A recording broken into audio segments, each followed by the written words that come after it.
एक दिन यशोदा मैया के गौरस भंडार में मटका फोड़ दिया ठाकुर जी ने, और उनके घरन में जाए जाए करके तो मटका फोड़े ही हैं। लेकिन आज यशोदा जी के गौरस भंडार में जब मटका फोड़ो, मैया बोली आज लाला को नहीं छोड़ूंगी, या को बताऊंगी। मैया पीछे छड़ी लेकर के भाग रही, आगे आगे लाला भाग रहा है। आकाश में 33 कोटि देवता कह रहे हैं मैया, जिनके पीछे आप छड़ी लेके भाग रही हो, ये अपनी बौह उठा लेते हैं ना तो प्रलय हो जाता है। आपका कैसा सौभाग्य, आपसे डर के भाग रहे हैं। ये ठाकुर जी को भय नहीं है किसी से, लेकिन प्रेम के वश ठाकुर जी भयभीत होके भाग रहे हैं। तभी एक गली में ठाकुर जी घुस गए तो वहां पे एक मटका बनाने वाला बैठा था। उसके खूब सारे मटका रखे थे, बड़े छोटे पतले लंबे। ठाकुर जी ने बातें जाके कही, बोले देख मेरी मैया मुंह को खोजते भय आ रही है, और मैं नेक्स्ट सहूं अभी 3.5 वर्ष के ठाकुर जी, तेरे पीछे बहुत बड़ा मटका है, तू या को उठाए के या के भीतर मुंह को दुबकाए दे, और मैया हमें तो उनको मत बताइयो। मटका बनाने वाले के हाँ ठाकुर जी आ जाओ, मैंने उठाया और ठाकुर जी भीतर घुस गए। जैसी धरो मैया आई, मैया ढूंढती भाई सब जगह, लाला को देखो लाला को देखो, सबने मना करी ना है लाला तो ना है। मैया ढूंढ रही है, ढूंढते ढूंढते मैया तो कहीं चली गई, और ठाकुर जी अंदर बा में मटका में बैठे हैं भीतर। 20-25 मिनट हो गए, आधा घंटा है गए, तो ठाकुर जी भीतर थे। बोले लाला अब जब मटका को हटाए दे। तो मटका बनाने वाला मटके के ऊपर बैठ गया, बोले अब तो बिल्कुल नहीं हटाऊंगा। क्यों? बोले पूरे विश्व को संसार रूपी मटके में बंद करने वाले आज मेरे मटका में बंद हुआ है, ये मटका कैसे उठा लूं मैं? ठाकुर जी बोले देख तू जानता नहीं है अभी मुझे। बोले कौन हो? बोले वैसे तो मैं नंद का लाला बन के आया हूं, लेकिन वैसे मैं पूरे विश्व ब्रह्मांड नायक हूं। तो बोले ब्रह्मांड नायक हो तो न करे आओ अपने आप मटका में थे। तो बोले ब्रह्मांड नायक हूं, पर मैं यहां पे मानवी लीला कर रहा हूं, और या लीला में मैं अपने ऐश्वर्य को प्रकाश नायक कर रहा हूं, तो कोई हटाना पड़ेगा तभी निकसूंगो। तो मटका बनाने वाले बोलो अच्छा तो एक बात बताओ, आप परमात्मा हो ना? भीतर से ठाकुर जी भीतर बात कर रहे हैं, वो ऊपर बैठा मटका के। ठाकुर जी कह रहे हैं अरे मुंह को सांस ना आ रही, मुंह को हवा ना लग रही है, तू जल्दी मटका खोल। और तू मटका खोल तो सही, फिरदारी के तो बताऊंगा मैं। बोले अब तो बिल्कुल नहीं खोलूंगा। ठाकुर जी पहले तो रोज दिखाने लगे, धमकियां देने लगे। जब बहुत देर हो गई तो ठाकुर जी बोले देख लाला, तू कहेगो तो मैं तेरे काजे घर ते माखन ले आऊंगो, तेरे काजे तू कहेगो यशोदा मैया ते रोटी बनवा लाऊंगो, तू कहेगो तो जब तक तू रहेगो संसार में तब तक एक समय की रोटी तेरी नंद भवन में यशोदा मैया ते कह दूंगो, वो निकाल दे। मटका बनाने वाला बोलो ये सब चीज ना चाहिए मुंह को। तो कहा चाहिए वो बता दे। बोले आप वैकुंठाधिपति हो? बोले हाँ। यूं कह दो कि मैंने तो वैकुंठ दियो, मुंह को मोक्ष दे दो, ऐसा वचन मुंह को दे दो। और मोक्ष भी केवल वैकुंठ में कोई कोनो नहीं चाहिए, वैकुंठ जाकर के आपकी सेवा मिले, ऐसी कृपा मुंह पे करो। ठाकुर जी बोले ठीक है, तो को वैकुंठ दे दूंगो, अब खोल दे जल्दी मटका है। मटका बनाने वालों बोलो 22 साल पहले मेरो ब्याह भयो, पत्नी घर में अकेली छोड़ के मैं कैसे वैकुंठ चलो जाऊंगो? ठाकुर जी मटका के भीतर थे, बोले तो तुम माऊ ब्याह रचावे को वैकुंठ जाके हूं, मतलब दंपति के संग ब्याह करते हुए मोक्ष लेगो? बोले ठाकुर जी पत्नी तो 7 जन्मन के संग को हमने वचन लियो, वाकी भी मुक्ति कराओ। ठाकुर जी बोले तो को भी मुक्ति दूंगो, वाको भी मुक्ति दूंगो। अब इस लीला में क्या है? ठाकुर जी ऐश्वर्यवान हैं, लेकिन मटका बनाने वाले के प्रेम के अधीन होकर के अपने ऐश्वर्य को भूल के मटका के भीतर बैठे हैं, और वहां ऐश्वर्य का प्रमाण, ऐश्वर्य का लोभ मांग रहा है मटका बनाने वाला।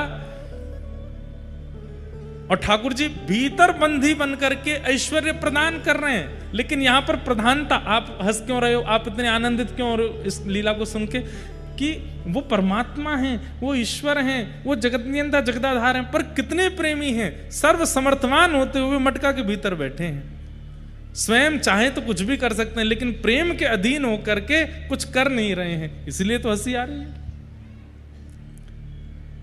मटका बनाने वालों बोलो दोनों उनको मुक्ति दोगे, कहो तो खोलूंगा। ठाकुर जी बोले तो वह दूंगो, तेरी पत्नी वो दूंगो, अब तो निकाल दे मो बाहर। मटका बनाने वाले बोलो दो छोटे छोटे बालक हो रहे मेरे, उनको भी दे दो। अरे उनको भी दे दूंगो, तेरे मैया पितान को भी दे दूंगो, तेरे परदादा परदादी को भी दे दूंगो, और सुन तेरे कुल जहां ते प्रारंभ है रो महा सबन को दे दूंगो, तुम को बाहर निकाल यहां ते। नहीं निकाला। ठाकुर जी बोले अब का है गो? बोले मेरे कुल खानदान की गई, पत्नी के कुल खानदान, बाकी भी 21 पीढ़ी न तारो। ठाकुर जी बोले तू बाहर तो निकाल मो तो बताऊंगो। भीतर ठाकुर जी हल्ला करने लगे, मचलन लगे। तो मटका बनाने वाला बोलो देख लो मैं बाहर निकाल दूंगा। बोलो वही तो कह रहा हूं, तू बाहर तो निकाल। मटका बनाने वाला देखे दूर यशोदा मैया डुल रही, तो यशोदा मैया तो इशारा कर यहाँ पे आओ। मैया दौड़ी दौड़ी आई, कहाँ लाला? वो अभी निकालू। सोई मटका खोल दियो, ठाकुर जी निकले, कहाँ को है?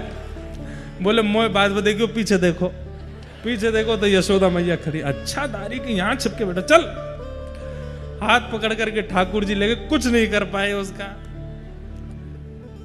नारद जी महाराज वेदव्यास जी से बोले ऐसी कथा आपने कहां लिखी बताओ। व्यास जी बोले ये तो नहीं लिखी।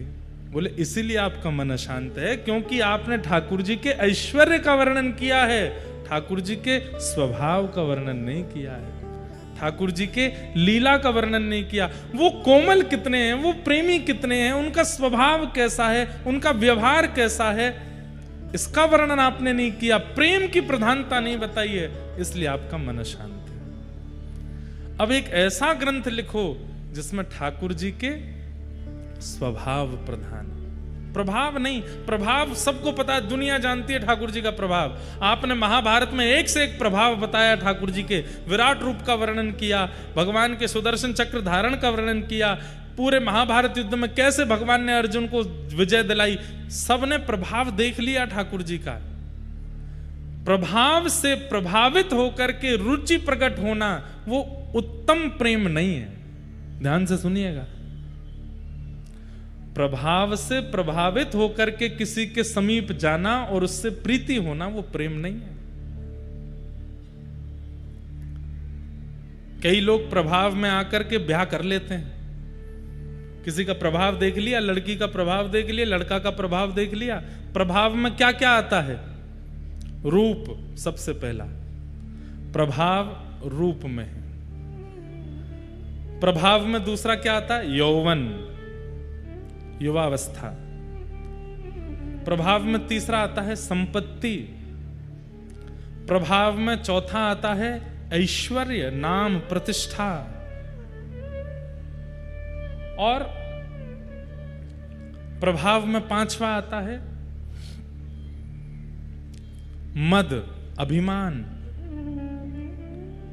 इन 5 गुणों से युक्त व्यक्ति प्रभावशाली होता है, जिसके पास रूप भी है, यौवन भी है, संपत्ति भी है, रूप, यौवन, संपत्ति, ऐश्वर्य भी है, और उसका मद भी है, मान भी है।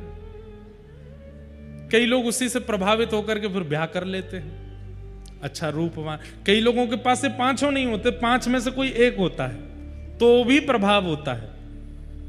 कोई व्यक्ति धनवान नहीं है, यौवन मधुर नहीं है, धन संपत्ति नहीं है, ऐश्वर्य नहीं है, लेकिन रूप बहुत अच्छा है, उससे ब्याह कर लेते हैं। ब्याह का एक शब्द कह रहा हूं, संबंध किसी भी रूप में, किसी को स्वीकार करना। रूप, यौवन, संपत्ति, ऐश्वर्य और मद, ये प्रभाव है। लेकिन जब व्यक्ति उस प्रभावशाली व्यक्ति के अति सामीप्य में रहने लगता है, जिससे विवाह किया, उसके साथ कुछ समय बिताने लगता है, फिर धीरे धीरे धीरे धीरे उसके स्वभाव से जब परिचित होने लगता है, फिर क्या होता है, वही प्रभावशाली व्यक्ति अच्छा नहीं लगता, फिर वो प्रिय नहीं लगता, फिर उससे दूर रहने की इच्छा होती है, फिर उससे दूर हो जाने की इच्छा होती है। इसलिए कभी दूर होना ही ना पड़े, इसलिए प्रभाव देख के जाओ ही मत, स्वभाव के पास जाओ, स्वभाव देख करके किसी को स्वीकार करो। भगवान का भी प्रभाव सब देखते हैं, सबको पता है,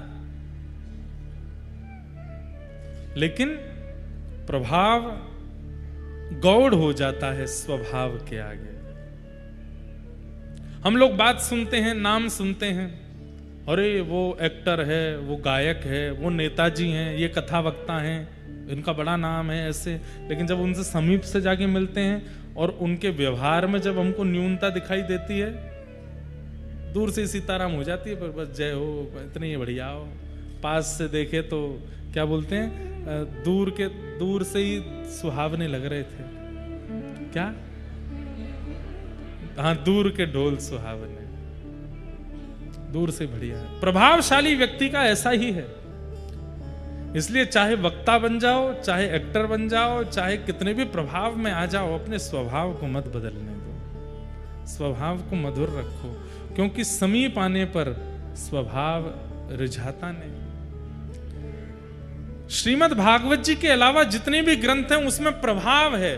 दूर से ठाकुर जी दिख रहे हैं, आहा क्या विराट रूप है, इतने विशाल मुख हैं, सुदर्शन चक्र चलाते हैं, ऐसा करते हैं, वैसा करते हैं। ये श्रीमद् भागवत समीप से ठाकुर जी का दर्शन कराती है। जन्म लेते हैं तो ठाकुर जी कैसे लग रहे हैं, व्रज में ठाकुर जी कैसे विहार कर रहे हैं, गैयाओं के संग कैसे, कल से सारी लीलाएं आएंगी ठाकुर जी की, गोपियों के संग कैसा व्यवहार, अपने सखाओं के साथ कैसा व्यवहार, ब्रजवासियों के साथ कैसी लीला, किशोरी जी के साथ कैसी लीला, उन सब लीलाओं को जब हम सुनते हैं तो नेत्र सजल हो जाता है, प्रेम आनंद से भर जाता है। क्यों? क्योंकि वही श्री कृष्ण का स्वभाव है और वो श्रीमद् भागवत में वर्णित है। इसलिए व्यास जी ऐसा कुछ लिखिए जिसमें प्रेम प्रधान हो। तब वेद व्यास जी महाराज कहते हैं, ठीक है, अब मैं ऐसी रचना करूंगा जिसमें ठाकुर जी का प्रभाव नहीं, स्वभाव हो। और तब भागवत जी की रचना हुई। भागवत जी की रचना करके वेद व्यास जी महाराज लोकस्य जानतो विद्वांस चक्रे सात्वत संहिताम, एक ऐसी संहिता का निर्माण किया जिसके निर्माण के बाद वेद व्यास जी स्वयं आनंदित हो गए, और आनंदित होने के बाद अपनी कलम को, अपनी लेखनी को प्रवाहित कर दिया नदी में कि बस अब मुझे परम सुख मिला, अब मुझे परम आराम मिला है, अब मेरे चित्त को ऐसा आनंद हो रहा है कि अब मुझे इससे आगे कुछ लिखने की आवश्यकता नहीं है, मैंने भागवत ग्रंथ की रचना कर दी। लेकिन अब भागवत को घर घर तक, जन जन तक पहुंचाएं कैसे, अब लोगों में इसका प्रचार कैसे हो। तब वेद व्यास जी महाराज ने अपने पुत्र का चिंतन किया। वेद व्यास जी के पुत्र कौन? श्री सुखदेव जी महाराज। शुकाचार्य जी का स्मरण किया। बंधुओं, सुखदेव जी कौन है? हाँ हाँ, बहुत दिन बाद कथा याद आई है, सुना देते हैं।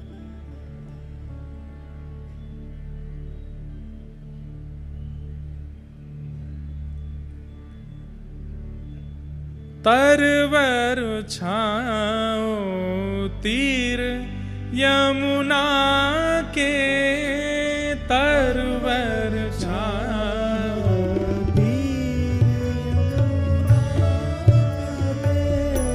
तरवर छाओ तीर यमुना के, तरवर छाओ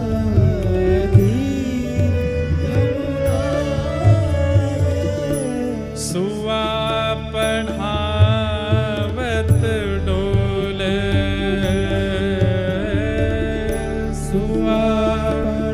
सुआ मतलब तोता। हमारे अब बहुत ध्यान से सुनिएगा, सुखदेव जी कौन है? तरवर छाओ तीर यमुना के, सुआ पढ़ावत डोले। किशोरी जी, जैसे आजकल बच्चों को एक आदत होती है फोन में, आईपैड में, आईपॉड में गाने सुनते रहते हैं। ऐसी हमारी किशोरी जी भी सुनती रहती हैं, लेकिन तब फोन आईफोन तो होते नहीं है, तो क्या करें। और क्या सुनना प्रिय है? ठाकुर जी का नाम सुनना प्रिय है। कृष्ण, माधव, मुकुंद, मधुसूदन, केशव, मुरारी, हरि, ये सारे नाम जब किशोरी जी सुनती हैं ना, आनंदित हो जाती हैं, झूमने लगती हैं, नाचने लगती हैं। पर कौन सुनाए? तब किशोरी जी ने ललिता विशाखा से कहा कि 24 घंटे मेरे पास नाम चलता रहे, कृष्ण नाम, कृष्ण की अलग। अच्छा, किशोरी जी नाम नहीं सुनती, जैसे मधुसूदन, मधुसूदन नाम बोलते ही किशोरी जी मधुसूदन क्यों है ठाकुर जी, उसका चिंतन करती हैं। मुरारी क्यों है ठाकुर जी, उसका चिंतन करती हैं। गोपाल, तो जैसे गोपाल कहा तो गैया चराते हुए ठाकुर जी का चिंतन करने लगती हैं। गिरधारी, जैसे ही गिरधारी बोलते हैं तो गिरिराज्य धारण किए हुए ठाकुर जी का चिंतन करती हैं। किशोरी जी के नेत्रों से आंसू गिरते रहते हैं, ठाकुर जी का अनुभव अनुसरण करती रहती हैं। पर कोई ऐसा मिले जो 24 घंटा नाम सुनाता रहे, सोते उठते जागते खाते पीते हमेशा नाम चलता रहे। तब ललिता जी एक सुख पक्षी को लेकर के आई, एक तोता को, और कहा, हे श्यामाजू, जे तोता है और जाको एक स्वभाव है, कहा जे रट के सुनाई दे। तो एक दिना तो आप याकू रटाओ और अगले दिना पूरे दिना याते सुनो, ऐसा आप कर ले करो। किशोरी जी एक दिन तो पूरे नाम याद कराती हैं, तोता एक दिन में पूरा रट लेता है, अगले दिन किशोरी जी कुछ नहीं बोलती, वो तोता ही बोलता रहता है। कभी किशोरी जी कंधा पे आके बैठ जाता है, कभी किशोरी जी के सिर पे बैठ जाता है, कभी हाथ पे आके बैठ जाए, कभी कहीं विराज जाए, और उसके मुख से निकलने वाले नामों को सुनकर के किशोरी जी अति आनंदित होती हैं। तरुवर छाओ तीर यमुना के सुआ पढ़ावत डोले, किशोरी जी तोता को पढ़ाती रहती हैं। एक दिन श्याम सुंदर आए, ठाकुर जी आए। जैसे ही ठाकुर जी आए, सब ने दंडवत प्रणाम किया, सब चमड़ डोरा रहे हैं, पंखा झल रहे हैं, कोई ठाकुर जी को बीड़ी पवा रहा है, कोई लड्डू पवा रहा है, सब सखियां ठाकुर जी को मनोहार कर रही हैं, सब वंदन कर रही हैं। और किशोरी जी सब सखियों को देख रही हैं कि ठाकुर जी की खातिरदारी में कोई कमी तो ना कर रो। तभी किशोरी जी की दृष्टि पड़ी उस तोते के ऊपर। सबने प्रणाम किया, पर उस सुख पक्षी ने प्रणाम नहीं किया, उस तोते ने वंदन नहीं किया।